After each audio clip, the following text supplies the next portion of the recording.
Assalamualaikum warahmatullahi wabarakatuh. Alhamdulillahirabbil alamin. Hamdan yuwafi ni'amahu wa yukafi majidah.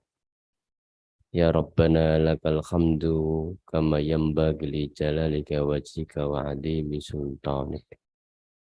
Asyhadu an la ilaha illallah wa asyhadu anna Muhammadar Rasulullah. Allahumma salli wa sallim wa barik ala nabiyyina Muhammadin wa ala alihi wa ashabihi ajma'in amma ba'd. Rabbi shrah li sadri wa yassir li amri wa hlul 'uqdatam min lisani yafqahu qawli. Bapak Ibu jamaah kajian Ahad pagi rahimakumullah. Alhamdulillah pagi ini kita berada di taman dari taman surga. Kalau kita berada di taman itu mestinya seneng, gitu mboten? Nek neng taman kok orang seneng itu mesti bermasalah jiwanya. Jadi harus diperiksakan. Karena ini adalah taman surga kata Rasulullah. Wa idza marartum biriyadil jannah farta'u. Wa qila ya Rasulullah marriyadul jannah wa qal majalisul ilmi.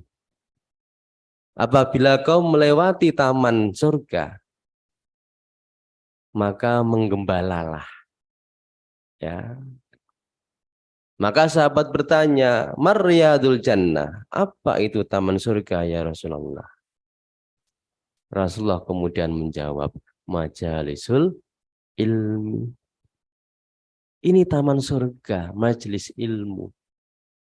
Maka harus bergembira. Bapak Ibu datang dari rumah menuju majelis juga dengan hati yang gembira. Karena kita mau mendatangi taman dari taman surga. Setelah pulang nanti juga gembira. Karena kita mendapatkan sesuatu yang membuat kita itu menjadi senang. Yang sebelumnya belum tahu menjadi tahu. Bergembira. Ya, wis ning jero taman surga harus bergembira. Ya. Dan taman surga yang dimaksud Rasulullah ini banyak sekali di Wonosobo. Setiap Ahad pagi Al-Arqam ini selalu ada kajian. Ya, di lain tempat. Tapi ada satu taman surga yang hanya ada di Madinah. Ma baina baiti wa mimbari. Antara rumahku dan mimbarku itu ada satu taman. Min riyadil jannah, dari taman surga. Itu hanya di Masjid Nabawi. Itu pun dibatasi. Untuk sampai di sana masuk saja sekarang harus antri. Oke. Antine iso 4 jaman sampai 5 jaman. Oyak-oyakan Masya Allah. Itu untuk masuk taman surga yang disebutkan Rasul hanya ada di Madinah. Tetapi untuk masuk taman surga nggak perlu uyak-uyakan, nggak perlu antri, nggak perlu download aplikasi nopo neko. Itulah majalisul ilmi, dan banyak sekali termasuk pada pagi hari ini kita berada di taman surga. Maka kita harus bergembira. Ketika kita nggak bergembira, maka perlu diperiksakan kejiwaan kita. Wong kita di taman saja, taman dunia nggih. Jenengan rekreasi di mana begitu itu mesti seneng iki malah taman surga. Ya. Apalagi nanti masuk di dalam surga itu nembe ning tamane Bapak Ibu. Termasuk mudah-mudahan majelis ini juga menjadi wasilah dimudahkannya kita jalan menuju surganya. Man salakat thoriqan yaltamisu fi ilman sahalallahu thoriqan ilal jannah. Allah memudahkan kita jalan menuju surga. Termasuk pagi ini. Jadi kita ini berada di lapis-lapis keberkahan Bapak Ibu. Bapak Ibu pagi ini selain berada di majelis ilmu, ya, juga majelis silaturahim. Amalan yang bisa masukkan ke dalam surga. Salah satunya adalah silaturahim. Masya Allah.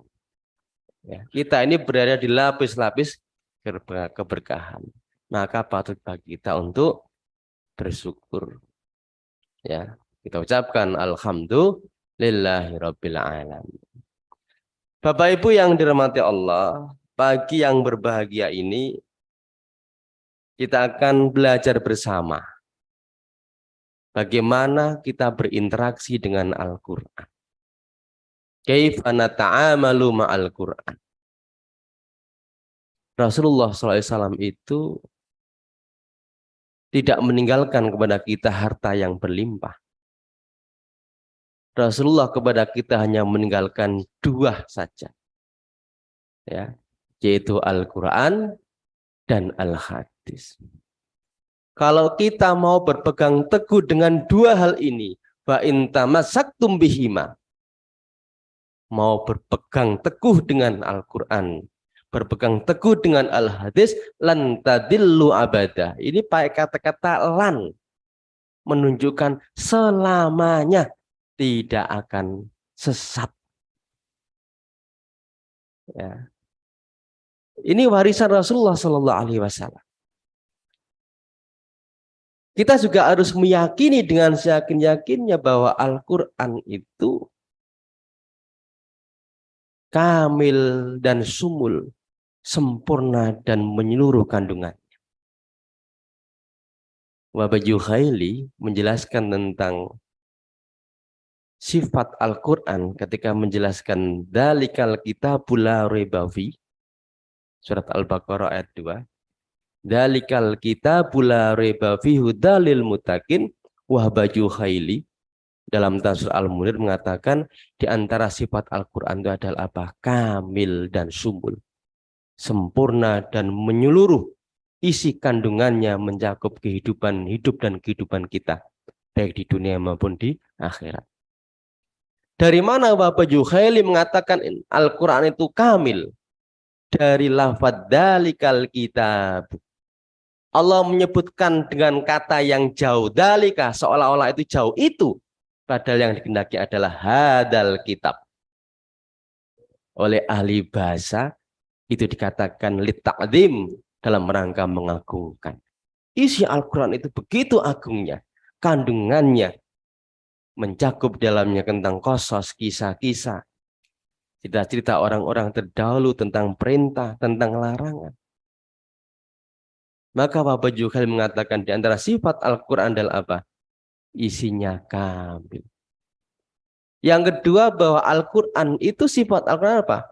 La raiba fihi. Tidak ada keraguan. Ya. Kita meyakini bahwa Al-Quran itu min indillah, berasal dari Allah Subhanahu wa taala. Bukan karangan Rasulullah sallallahu alaihi wasallam sebagaimana yang dikatakan oleh para orientalis. Ya.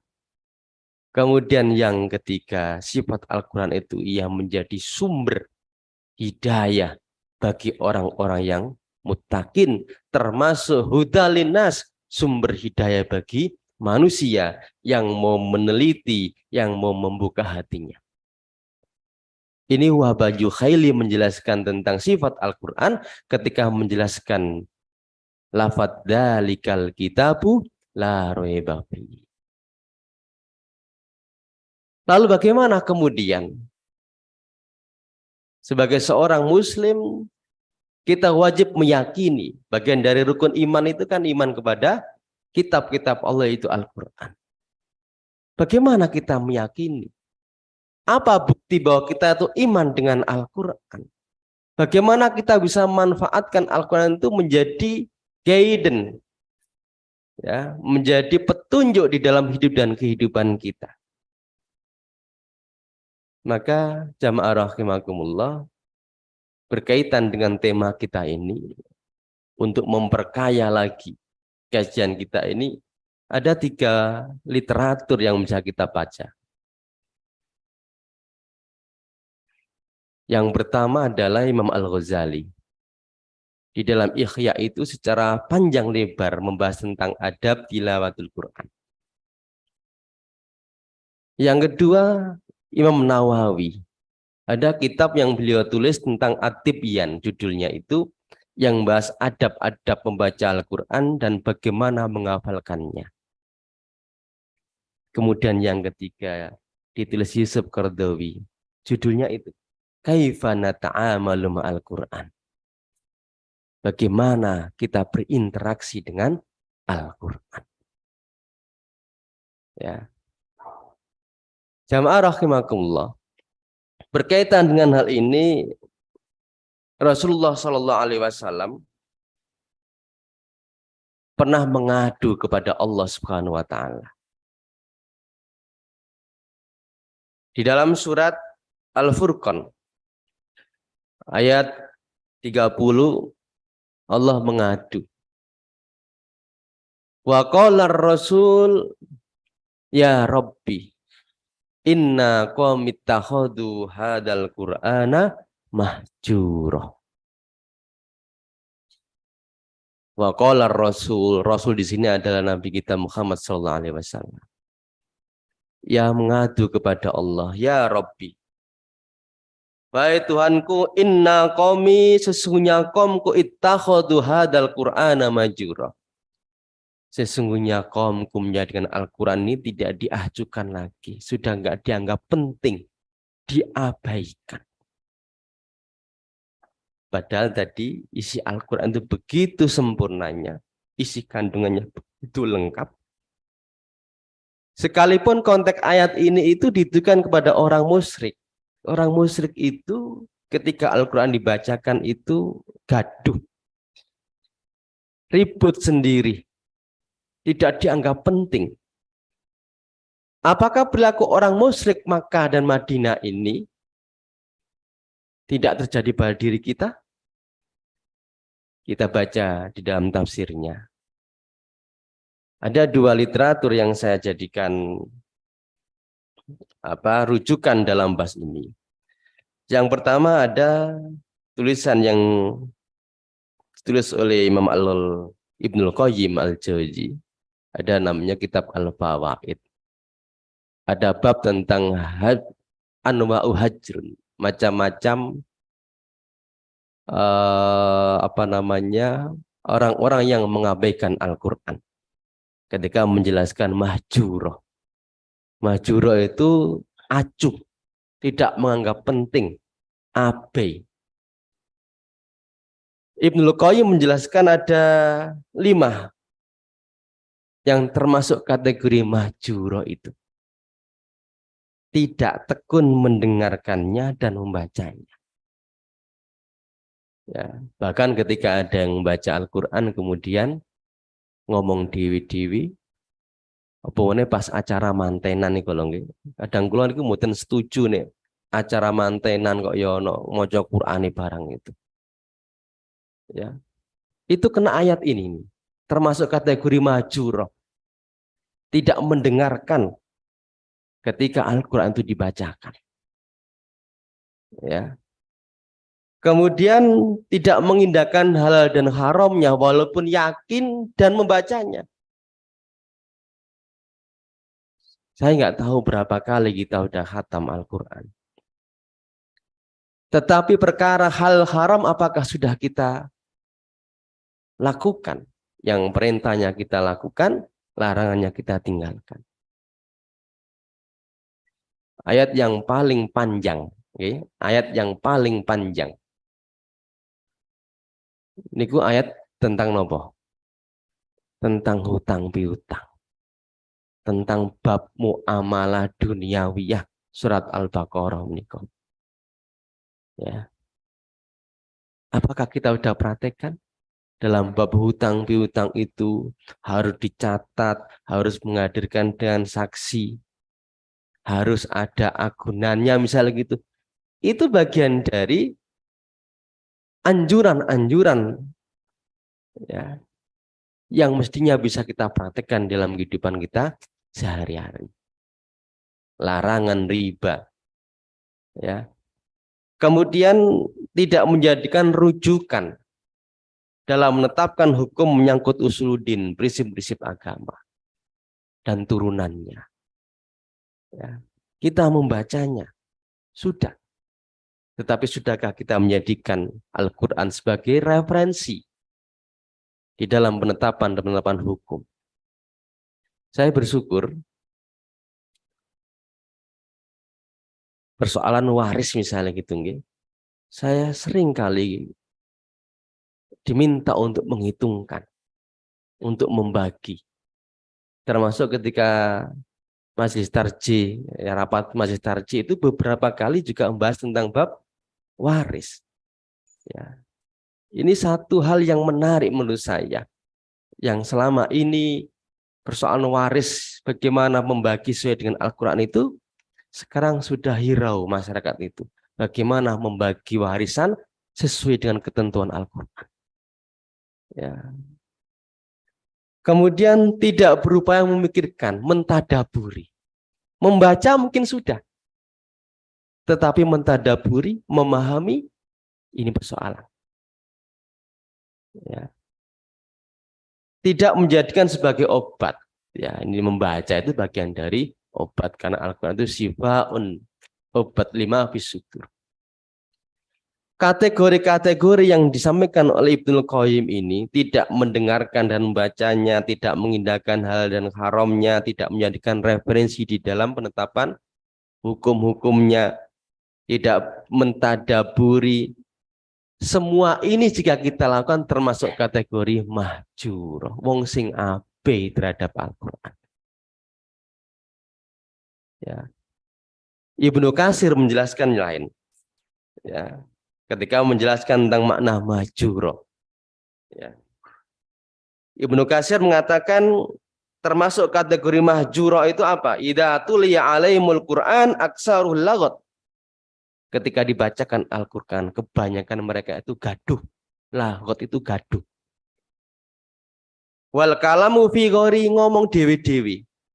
Hatta la yasma'una ba'daman hajarona.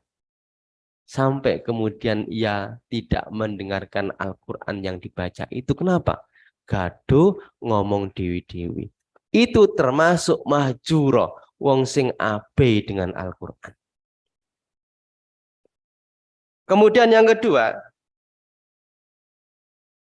wa tarku 'allamahu wa khifdhuhu, meninggalkan, tidak mengajarkannya, tidak menghafalkannya. Ya, itu juga termasuk mahjur, ape terhadap Al-Quran. Ya. Wa tarkul iman, tidak beriman dengan Al-Quran dan membenarkannya, itu juga termasuk ape. Ini sudah otomatis. Kemudian yang keempat, wa tarakut tadabbaruhu, meninggalkan mentadaburi, wa tafhamuhu, dan memahami, itu juga termasuk mahjur. Ya. Tidak mengamalkan isi kandungan Al-Quran, perintahnya tidak kita kerjakan, larangannya tidak kita jauhi, itu juga termasuk mahjur. Wal adul anhu ila ghairi, berpaling dengan yang lainnya, lebih asik dengan jaketnya, lebih asik dengan TV-nya, itu termasuk juga mahjur, lebih mementingkan itu daripada Al-Quran.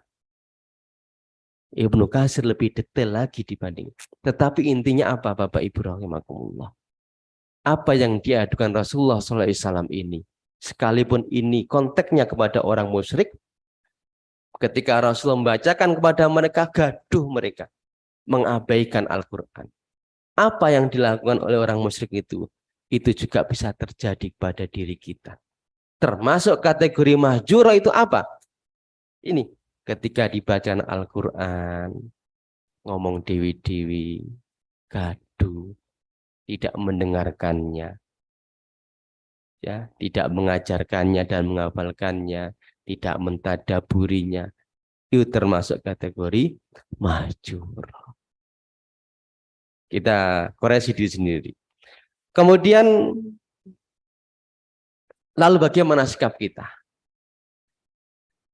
Agar kita tidak termasuk dalam kategori yang diadukan oleh Rasulullah SAW kepada Allah tentang kaumnya ini menjadikan Al-Quran maju, wis ape.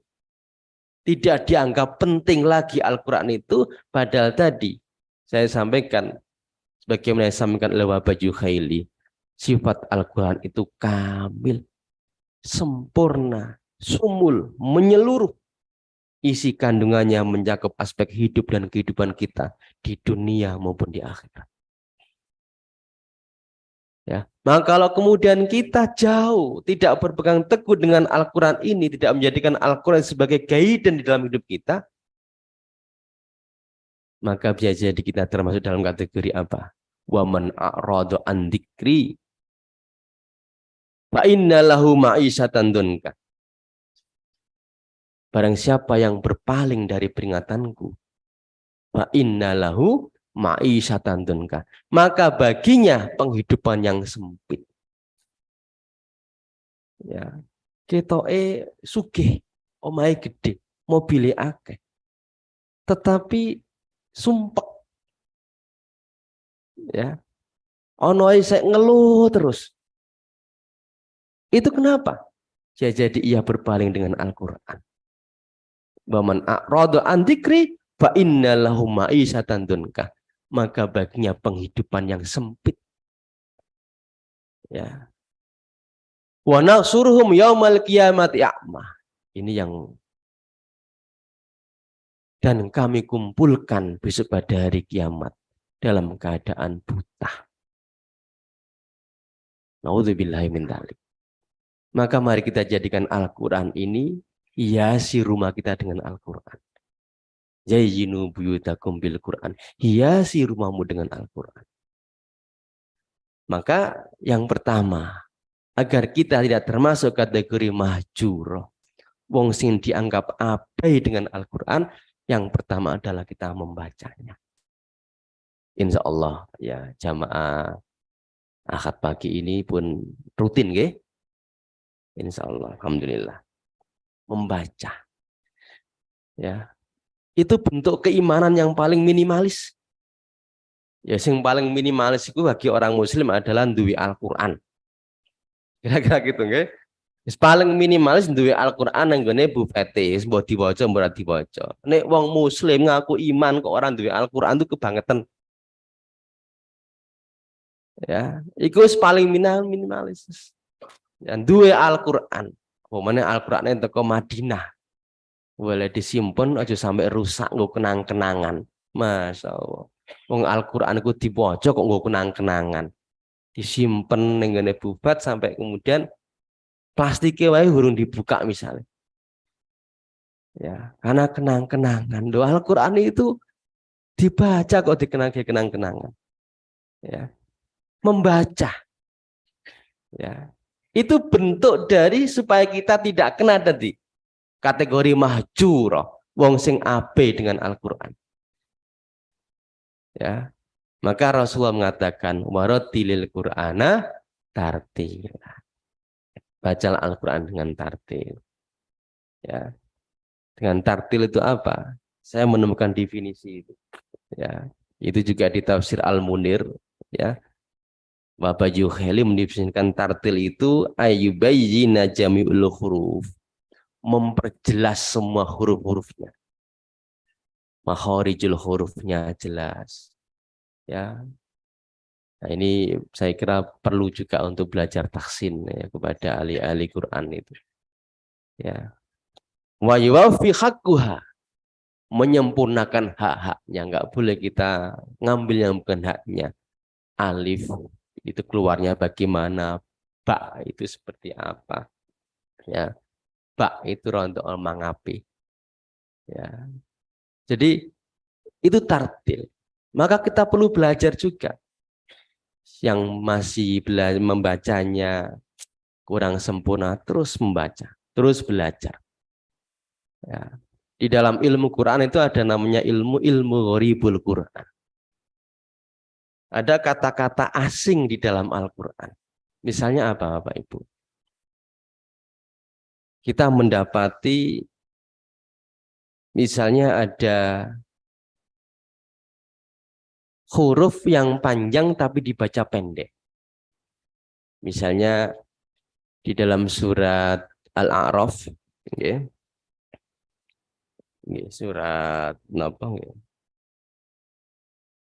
Jadi ada kata walladzina kadzabu bi ayatina sumu wa bukmun fid dzulumat mayyasaillah. Itu ada mayyasinnya, itu ada huruf alifnya tapi dibaca pendek. Mayyasaillah. Itu juga perlu kita pelajari itu. Ada lagi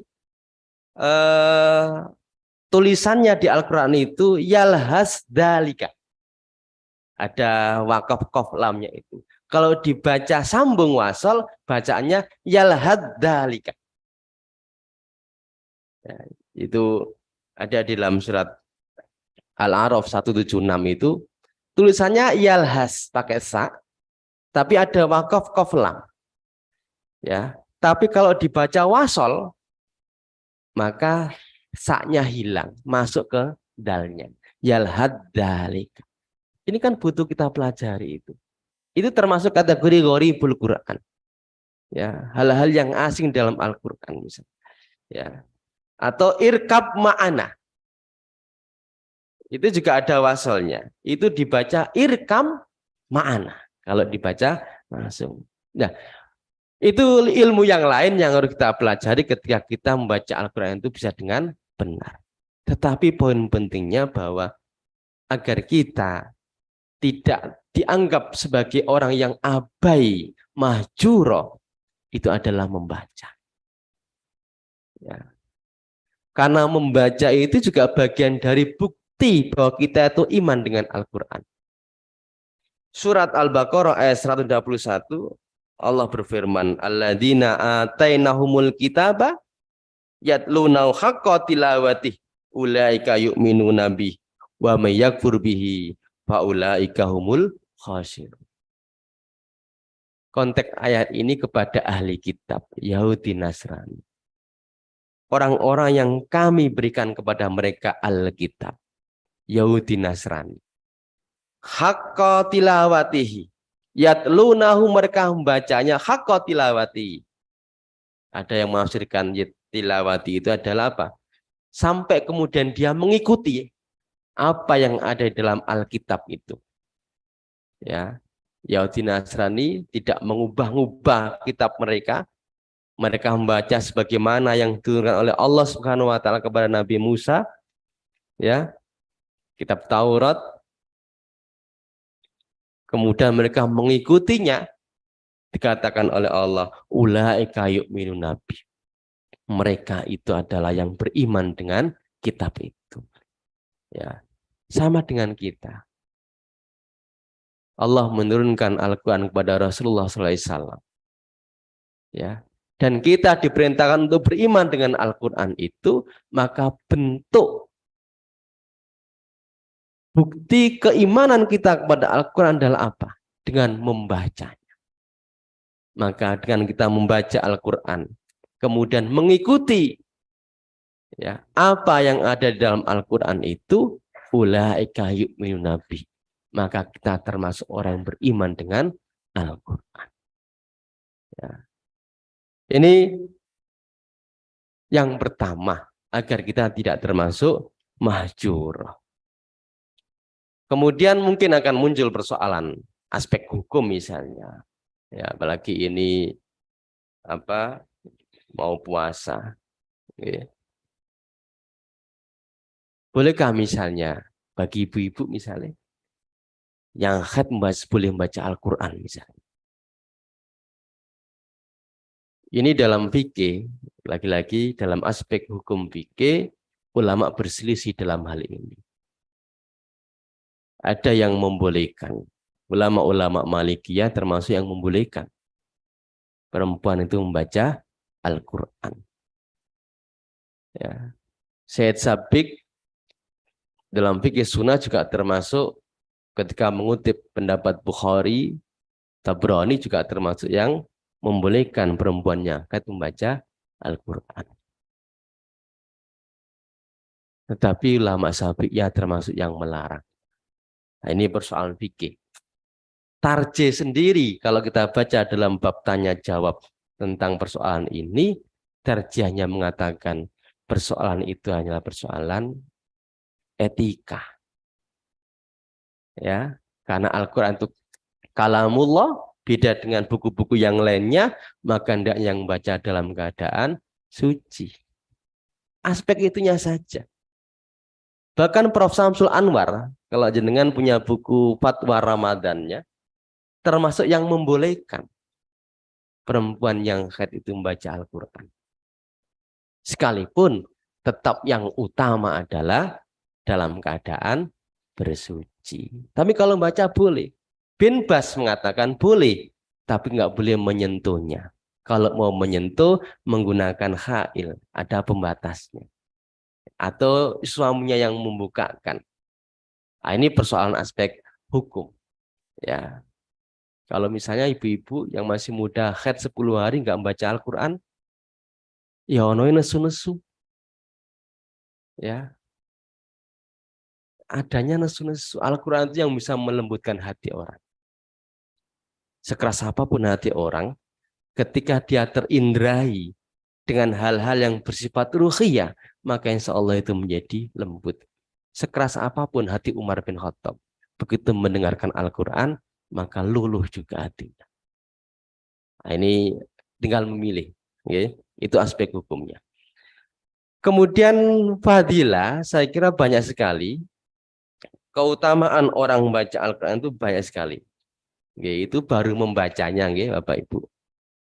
Misalnya di dalam slide itu, okay, ada 3 hadis yang saya sebutkan dari Rawahu At-Tirmidzi dari Ibnu Mas'ud. Man qara'a harfan min kitabillah falau bi hasanatun wal hasanatu asrun amsalihha. La qulu alif lam min harfun walakin alif harmun walamun harfun wa mimun harfun. Jadi orang yang membaca Al-Qur'an itu setiap satu hurufnya itu mendapatkan 10 kebaikan. Nabi mengatakan, la aqulu alif lam min harfun. Saya enggak mengatakan alif lam itu satu huruf. Walakin alifun harfun, lamun harfun, mimun harfun. Ya, jadi kalau kita baca alif lam saja itu sudah mendapatkan 30 kebaikan. Coba kalau kemudian kita membaca satu halaman, ya sudah memplanningkan khatam 30 hari misalnya. Lebih-lebih ini mau masuk bulan Ramadan. Kita harus memplanningkan itu. Ya. Kemudian hadis yang kedua, al-mahiru bil Quran ma'as safaratil kiramil bararah. Walladhi yaqra'ul Qur'ana wa yatata'u fi wa alaysak lahu ajra. Wong sing mahir, sing pandai baca Al-Qur'an, baca Al-Qur'annya benar makhrajnya, tajwidnya, maka ia bersama para malaikat yang mulia. Yang membacanya masih yatata'u, terbata-bata. Yatata'u itu terbata-bata, grodal-gradul. Maka ia mendapatkan 2.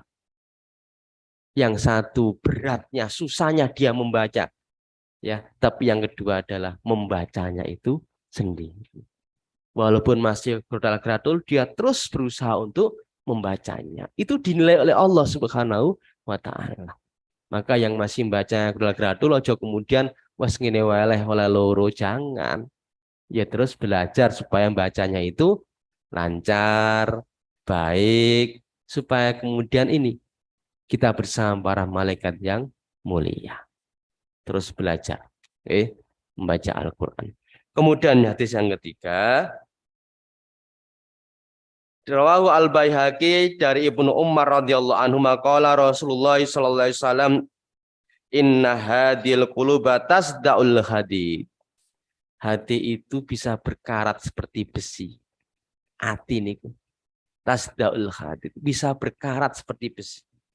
Idza asobahul maut, ketika kena air. Wesiku nek kena banyu kan berkarat.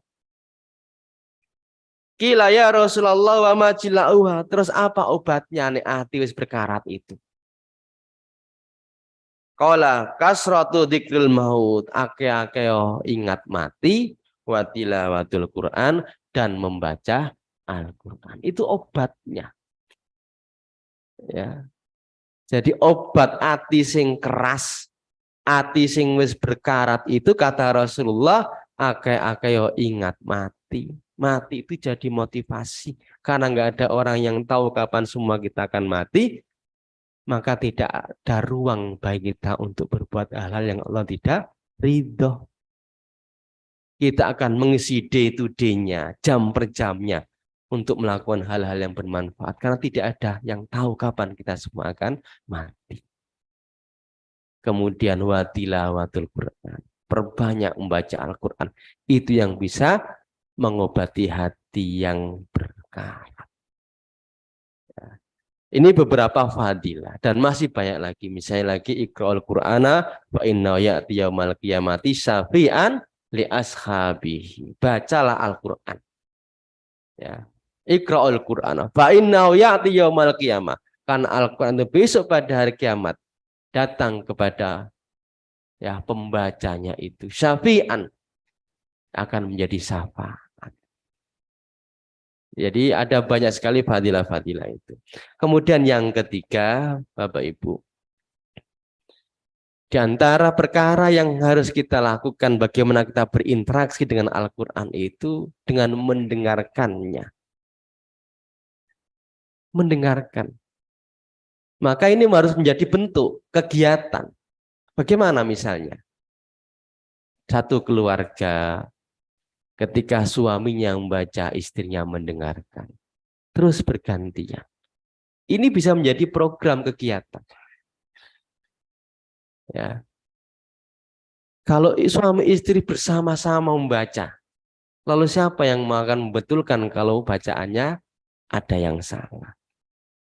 Karena dengan kita saling mendengarkan atas bacaan satu sama lainnya, itu sama-sama mendapatkan kebaikan. Yang membaca mendapatkan pahala. Setiap satu hurufnya 10 kebaikan. Yang mendengarkan ini, wa idza quri'al Qur'anu fastami'u lahu wa ansitu la'alakum turhamun, untuk rahmat. Maka kalau ada orang yang baca Al-Quran, fastami'u, dengarkan. Wa ansitu, dan diam.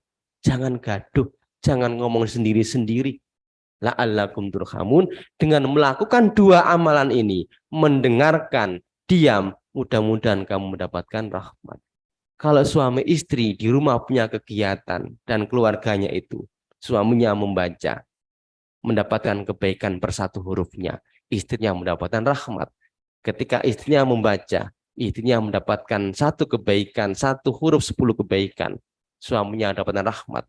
Dan terus bergantian, maka rumah ini akan dihiasi dengan Al-Quran. Dihiasi dengan cahaya. Ya, ini harus menjadi program, bentuk kegiatannya adalah itu. Ya.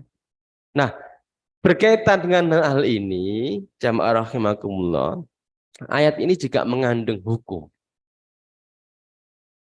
Ayat ini juga mengandung persoalan hukum. Hukum tentang apa? Hukum tentang bagaimana ketika kita menjadi makmum dalam sholat-sholat jahar, apakah makmum juga wajib membaca atau hanya mendengarkan saja? Itu hukumnya yang muncul dari ayat ini. Ketika imam membaca sholat jahar, di sholat jahar itu, ya, sikap makmum seperti apa? Kalau dia membaca kena ayat ini, ya, ketika imam membaca Al-Fatihah, makmum ikut membacanya juga, bisa kena ayat ini. Berarti dia tidak mendengarkan dan tidak diam. Ya. Terus bagaimana? Nah, ini kan aspek hukumnya. Apakah makmum hanya diam saja? Karena man kanahu lahu mangkanahul imam, fakiraatul imam lahu. Siapa yang mendapati baginya itu seorang imam, maka bacaan imam itu sudah termasuk bagian dari makmum itu sendiri. Ini ada juga menimbulkan beberapa perbedaan. Hanafiyah secara mutlak, diam secara mutlak, tidak boleh membaca apapun. Dasarnya ini. Ini ulama Hanafiyah. Ya. Ulama Malikiyah dan Hanabilah mengatakan diam ketika sholat jahar, ya, dan membaca ketika sholat sir. Ulama Syafi'iyah tetap membaca karena di dalam Al-Fatihah itu termasuk bagian dari rukun. Ini persoalan hukum.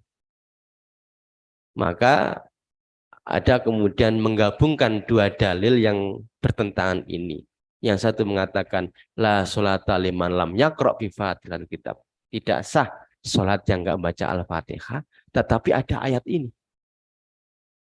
Bagaimana cara menggabungkannya? Ya. Di Tarjih HPT mengatakan boleh membaca hanya surat Al-Fatihah saja. Jadi kalau kemudian imam membaca surat, maka makmum membaca Al-Fatihah. Atau dengan cara ketika imam selesai membaca Al-Fatihah, ono jedai, memberi kesempatan kepada makmum untuk membaca Al-Fatihah supaya tidak kena ayat ini loh. Ini cara menggabungkan dua dalil yang bertentangan supaya bisa digunakan kedua-duanya. Karena membaca Fatihah ulama Syafi'iyah mengatakan bagian dari rukun, tidak sah. La sholata liman lam yaqra bi Fatihatil kitab. Tidak sah sholat yang tidak membaca Al-Fatihah. Nah, ini persoalan hukum. Ya, oke, itu di luar kajian yang lain. Ya, tapi poin pentingnya dalam hal ini, di antara kita berinteraksi dengan Al-Quran, biar tidak termasuk kategori mahjur adalah mendengarkan Al-Quran, menyimak ketika ada orang yang membacanya. Rasul pun senang menyimak. Ya. Di dalam hadis Bukhari, Rasulullah berkata kepada Ibnu Mas'ud, qala li Rasulullah sallallahu alaihi wasallam iqra alayya al-Qur'an. Qala faqultu ya Rasulullah aqra'u alayka wa alaka unzila. Inni astahi an asma'ahu min ghairihi. Jadi Rasulullah itu pernah meminta kepada Ibnu Mas'ud agar membacakan Al-Quran kepadanya. Lalu Ibnu Mas'ud mengatakan, apakah saya akan bacakan Al-Quran kepadamu? Padahal Al-Quran itu turun kepada engkau. Apa jawab Rasulullah? Ini astahi an asma'ahu min ghairihi. Aku senang mendengarnya dari orang selain diriku. Ya. Jadi punya nilai yang sama. Mendengarkan Al-Quran juga dapat rahmat dari Allah. Membaca juga setiap satu hurufnya ada 10 kebaikan. Maka kalau kita di dalam keluarga kita ada program baca Al-Quran, maka model kegiatannya adalah bergantian, saling menyimak satu sama lainnya supaya masing-masing mendapatkan kebahagiaan, kebaikan, mendapatkan rahmat dari Allah Subhanahu wa Ta'ala.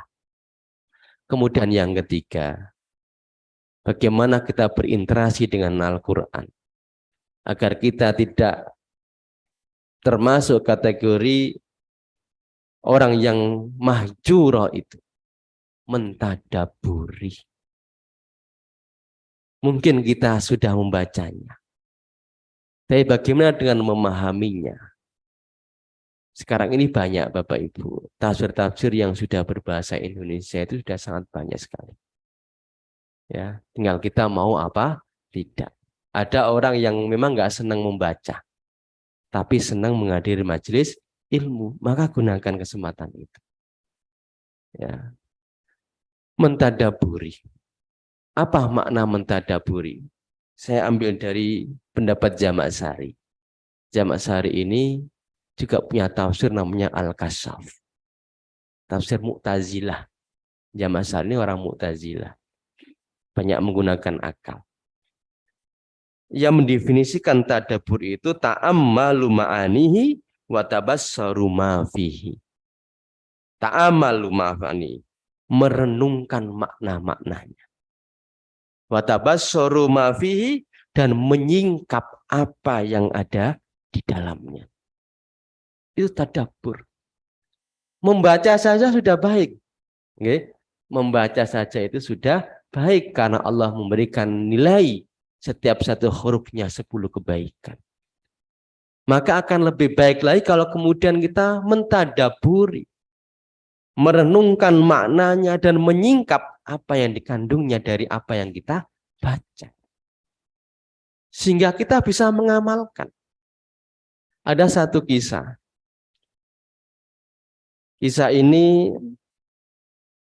dari percakapan Muhammad Iqbal. Ya, Muhammad Iqbal itu seorang intelektual Muslim dari India dan Pakistan. Ya, mungkin ada yang kenal, ada yang belum kenal. Ya, seorang pembaharu Muslim. Iqbal itu setiap habis subuh selalu membaca Al-Quran. Ya, selalu membaca Al-Quran. Setiap hari. Ayahnya ini selalu memperhatikan anaknya. Dan selalu bertanya. Ya, apa pertanyaannya? Apa yang engkau baca? Ya. Dan Iqbal terus membaca. Pertanyaan ayahnya sama. Apa yang kamu baca? Sampai 3 tahun itu. Ayahnya bertanya yang sama. Iqbal juga menjawabnya sama. Saya membaca Al-Quran. Lalu kemudian Iqbal berusaha bertanya, wahai ayahku, kenapa engkau selalu bertanya tentang hal yang sama? Tentang apa yang kamu baca? Padahal jelas saya ini membaca Al-Quran. Lalu ayahnya Iqbal ini mengatakan begini, wahai anakku, sesungguhnya aku ingin, ya, ketika engkau membaca Al-Quran itu seolah-olah Al-Quran itu turun kepadamu. Sejak saat itu, kata Iqbal, saya tidak hanya membacanya, tetapi saya mentadaburi, memahami isinya. Bagaimana kita bisa mengamalkan Al-Quran kalau kemudian kita tidak memahaminya?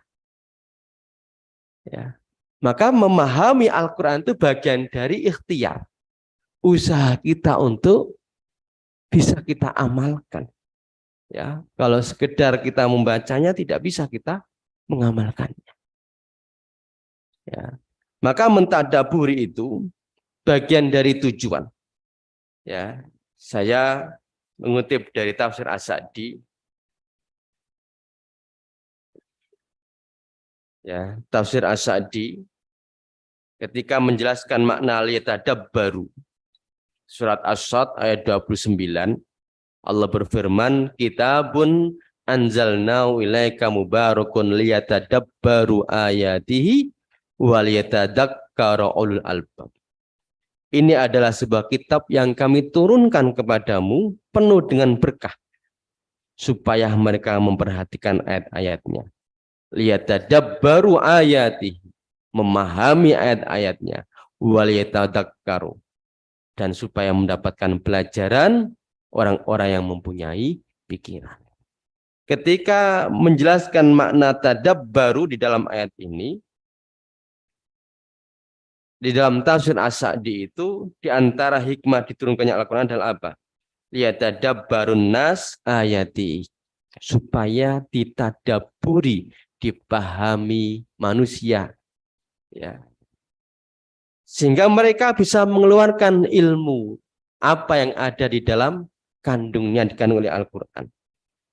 Supaya mereka bisa menyingkap asroruha wa hikamuha, rahasia-rahasia dan hikmah-hikmah yang dikandung di dalam Al-Quran. Ya.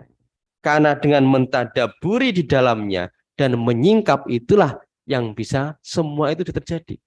Bagaimana kita bisa menyingkap rahasia-rahasia dan hikmah-hikmah yang dikandung dalam Al-Quran kalau kemudian kita tidak mentadaburi. Satu contoh misalnya, ini sudah jam 7. Kita pernah, atau mungkin sering kita membaca Bismillahirrahmanirrahim. Ya. Kajian tentang huruf ba-nya saja. Ya, huruf ba di dalam lafaz bismillah itu sudah menghasilkan banyak doktor. Kajian huruf ba-nya di dalam lafaz bismillah. Ada yang mengatakan ba itu lil musahabah. Artinya apa? Membersamai. Jadi kalau kita membaca Bismillahirrahmanirrahim itu artinya apa? Kita ini dibersamai. Musahabah itu beda dengan ma'a.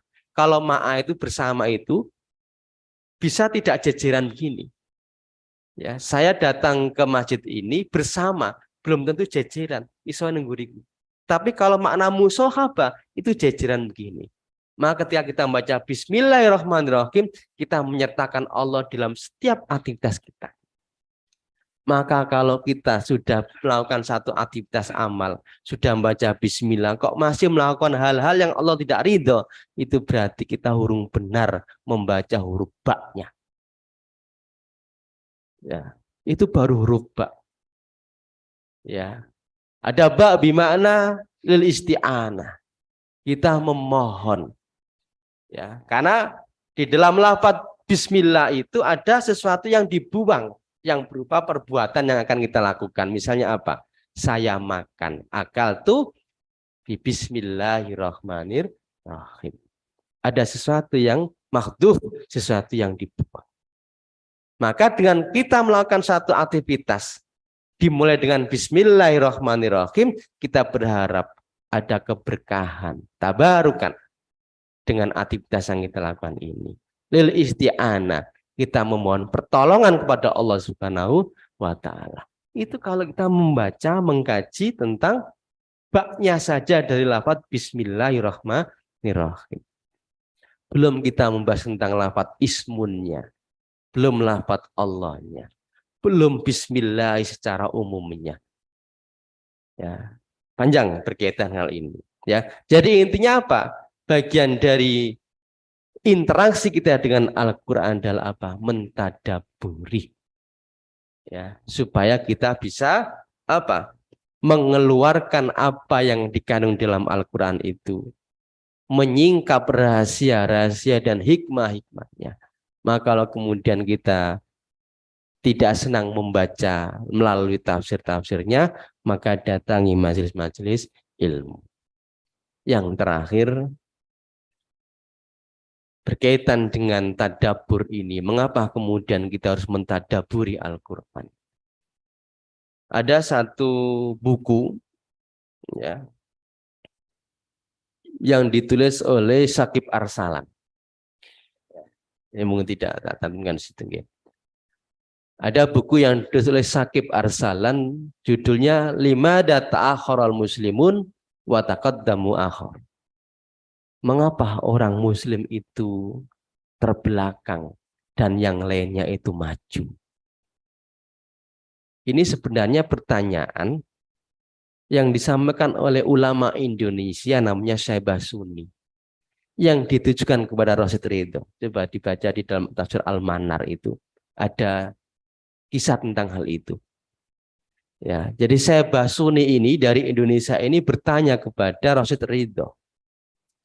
Oleh Rasyid Ridho, pertanyaan ini kemudian disampaikan kepada Syakib Arsalan. Ya, tentang apa? Limada ta'akharal muslimun wa taqaddamu akhar. Mengapa orang muslim itu terbelakang dan yang lainnya itu maju? Salah satu yang menjadi poin penting dari buku yang ditulis oleh Syakib Arsalan itu apa? Karena umat Islam sudah jauh dari Al-Quran. Ya. Membacanya mungkin sudah, tapi bagaimana mentadaburi, memahami, sehingga kemudian dengan dia mentadaburi memahami itu, dia bisa beramal sesuai dengan Al-Quran. Ini poin pentingnya. Maka dengan kita mentadaburi Al-Quran, ini bagian dari ikhtiar untuk mengembalikan kejayaan Islam yang pernah terjadi pada ulama-ulama terdahulu. Apa? Ya selalu dekat dengan Al-Quran. Tidak cukup hanya membaca, tetapi juga menggali, memahami isinya. Maka kalau kita lihat saja tentang tafsir Al-Quran itu ada ratusan tafsir. Al-Quran tidak habis-habis digali, dijelaskan oleh para mufassirin. Ya, ada tafsir dari sisi bahasanya, ada tafsir dari sisi hukum-hukumnya saja, ada tafsir pergerakan di Al-Quran itu, tafsir Hamka, Al-Azhar itu tafsir pergerakan. Ya, ada berbagai macam tentang mistisnya dalam Islam itu juga ada beberapa tafsir tentang itu. Itu Al-Quran. Ingin mengembalikan kejayaan Islam dengan cara apa? Kita dekat dengan Al-Quran, berinteraksi dengan Al-Quran, tidak cukup hanya membaca, tapi juga mentadaburi dan memahami Al-Quran. Yang paling akhir, kritik Allah. Kritik Allah. Di dalam surat Muhammad, ayat 24 Allah mengatakan, afala yatadabbaruna al-Qur'ana am ala qulubi aqfaliyah. Ini yang sering kali disampaikan Bahjat Allah yarham. Ya, sering disampaikan Bahjat itu ngisi kajiannya itu mungkin 10 tempat atau berapa. Dan hampir semuanya berkaitan dengan Al-Qur'an. Ayat ini yang selalu disampaikan Bahjat Allah yarham. Afala yatadabbaruna al-Qur'ana am ala qulubi aqfaliyah. Apakah mereka tidak memperhatikan Al-Quran? Tidak mentadaburi Al-Quran? Ataukah hati mereka terkunci? Dengan kita mentadaburi Al-Quran, itu bisa membuka hati kita. Ya. Maka dari ayat ini kemudian ada ulama mengatakan wajibnya bagi kita untuk mentadaburi dan memahami Al-Quran. Jamaah rahimakumullah, saya kira itu beberapa hal yang berkaitan dengan bagaimana kita berinteraksi dengan Al-Quran, kaifa nata'amalu Al-Quran, dan masih banyak ya berinteraksi dengan Al-Quran itu dengan cara apa? Saya baru menyebutkan 3. Belum mengamalkannya, belum menghafalkannya, belum mendakwahkannya. Ini bagian dari berinteraksi dengan Al-Quran. Saya kira gitu, mudah-mudahan ada manfaatnya. Kalau ada yang mau didiskusikan, monggo. Barangkali 1 atau 2. Monggo. Oke.